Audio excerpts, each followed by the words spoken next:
Hi there. So today we're going to talk about one of my favorite cards in the tarot deck. People may think that's weird, but we're going to talk about the Hierophant.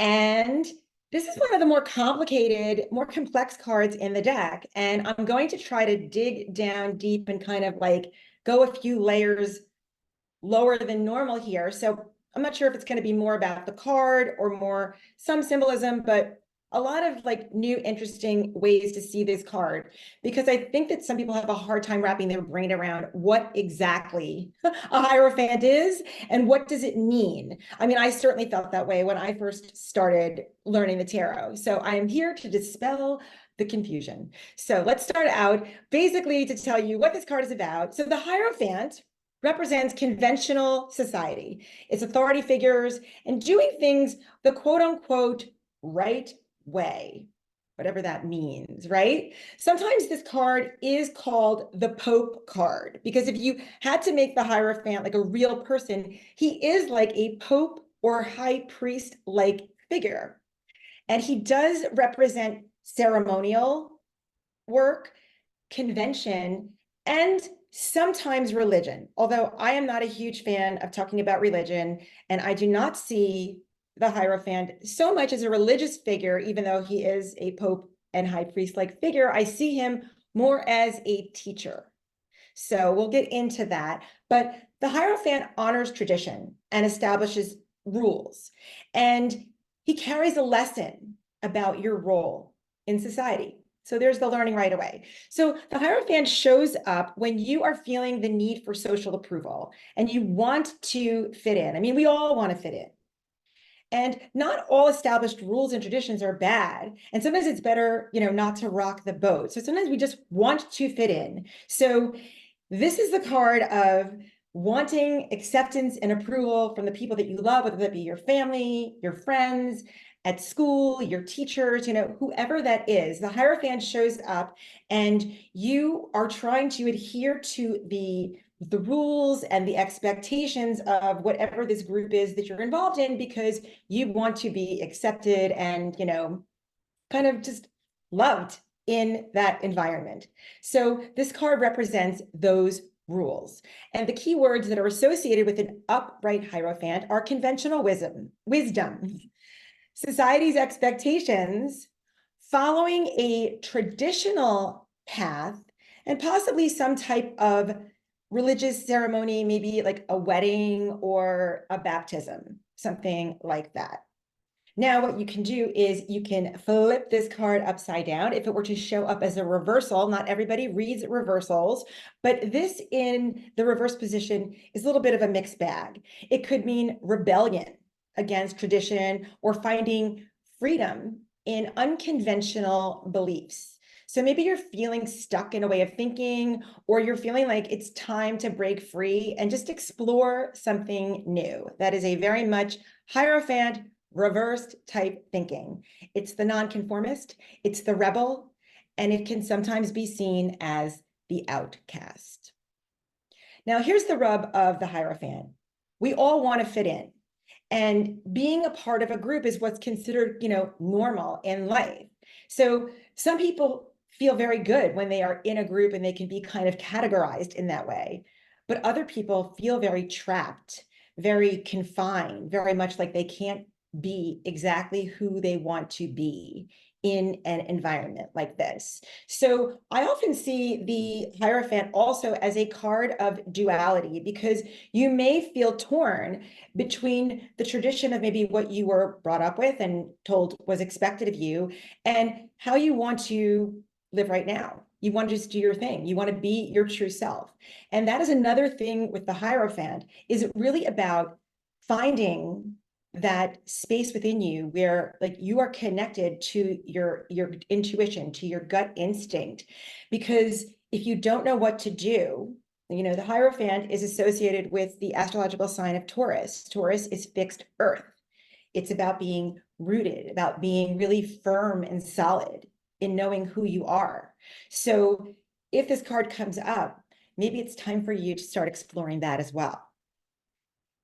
Now, the Hierophant is not only about religion, but it's also about groups and a shared way of thinking. So maybe like you belong to a gym, or you belong to a college, or maybe you are a member of a group like a chess club or a reading group, like you all like to read about, science fiction or something like that. These are all places where you feel like you belong.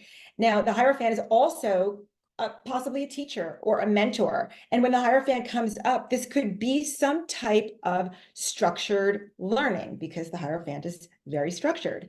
So this could be in the classroom. This could be you signing up like for university classes. This could be you signing up for, something to learn how to use a computer program, or this could be just something informal, like you're going to therapy and you're going to learn about yourself. Now, the Hierophant is the number 5 right here. It is the number 5, and 5 is a number of change. It's a number of adventure. It's a number of new ideas, which is very much rocking the world of the Hierophant, who very much likes there to be structure and order and takes his direction from, tradition and rituals. But with this number 5, it's saying, kind of like once you learn the rules, that's when you can say, okay, now I can be more fast and loose with the rules and decide how I want to break them. And that's very much about like exploring the possibilities. Like just because you were told this is how maybe you were brought up, that doesn't mean that's the life that you need to live for the rest of your life. If you want to be, not owning a home, or you want to, travel all the time, or you just want to, do something a little bit less traditional than work at a company for your entire life and then retire. Like everyone doesn't have to follow what was done in the generation before them. And it's important to know that it's okay to step out of your comfort zone. Like I did a reading the other day and I asked her about the choices, and she kind of looked at me kind of quizzically and said, oh, I didn't realize that I had choices. And that's the thing, you do. And that's what the Hierophant is about also. Knowing who you are helps you make choices that honor the life that you want to live. And living a life that serves you is the best kind of life that you could want for yourself. So the High Priestess, I'm going to teach you something a little different here. The High Priestess, which is another one of the cards that comes before it, is the partner of the Hierophant in the deck.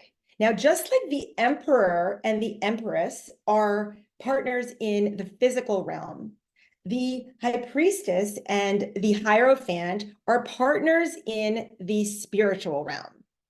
So the High Priestess she's about your intuition and your inner thinking, and she tells you to turn inward.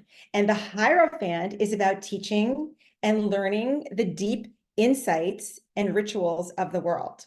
So the High Priestess is saying, trust your gut. And the Hierophant is saying, you know what? Listen. Actually, listening is the esoteric function of the Hierophant. So listen, learn, absorb, take it all in, and think deeply about that. Like, what are you learning? What makes sense? What doesn't?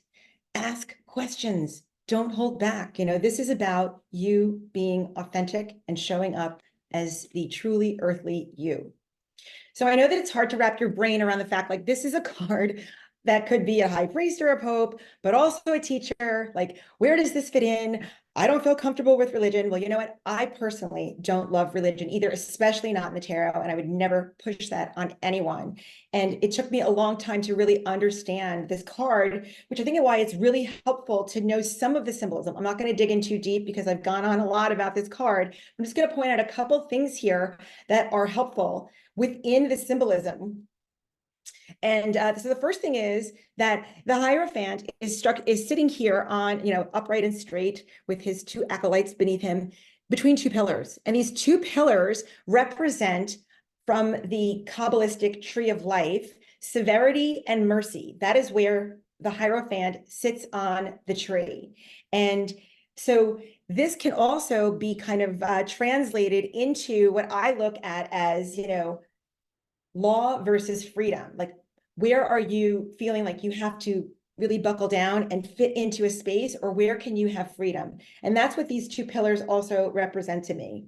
As I mentioned, he's sitting very rigidly, and structured in there. And the important thing is, it's like when there's rigidity and structure and order, like these are kind of like our daily routines. And I'm not talking religious daily routines. I'm talking like brushing your teeth, meditating, your morning coffee, whatever it is that you need to get your day going in the most, grounding and effective way, so you can be the truest version of you and be, really effective and progressive in your day. So the Hierophant is about us creating structure and order in our lives. Like, so we know where our keys are. So we know like when, the delivery is coming of whatever it is that you ordered. Like, it's important to have these things in our lives so we can, plan everything else around it. And knowing that you're still getting, what it is that you need to get done, finished. So there are two other things I want to point out. One of them is, if you see here on the floor in front of him, there are two keys. And the crossed keys, one is silver, one is gold. They are the keys to heaven. They are the conscious and the subconscious. And they are our inner truths and the answers that we are seeking. They are here. If you're looking for the answers, don't look out, look in. And the last thing I want to point out there is a little bit of black and white, if you can see here in the carpeting, and the black and white also refers to the black and white pillars in the High Priestess card. And that is echoing the message of duality. And the duality is this push and pull that you may feel, like the push to feel like you want to fit in and you want to adhere to the traditions and rituals of the world, but then the pull that you're like, I need to be me, I need to break out, I need to be free, all that good stuff. So these are all of the essences of the cards. And one more thing, the monks are kneeling. They're students and they are ready to learn. So please be ready to learn, listen, pay attention, and make choices that serve you. Did you like this? Did you get anything new from this card? Please leave me a message. Tell me what you learned. Tell me what's new. Did I miss anything? Do you want to add anything? I want to hear it. I want to hear from you. So please leave me a comment. One more thing, I'm going to give you two journal prompts. They kind of relate to each other. Do what you'd like with this, but explore how this is showing up for you in your life right now. So the first question is, what are the structures or rituals that guide your life? And secondly, what role has religion played in your life? Like, maybe the role it's played is because of what's happening right now ritually in your life. So all things to think about. I thank you so much for stopping by. I really appreciate you coming and seeing me and my listening and commenting. And I look forward to seeing you the next time. Thank you.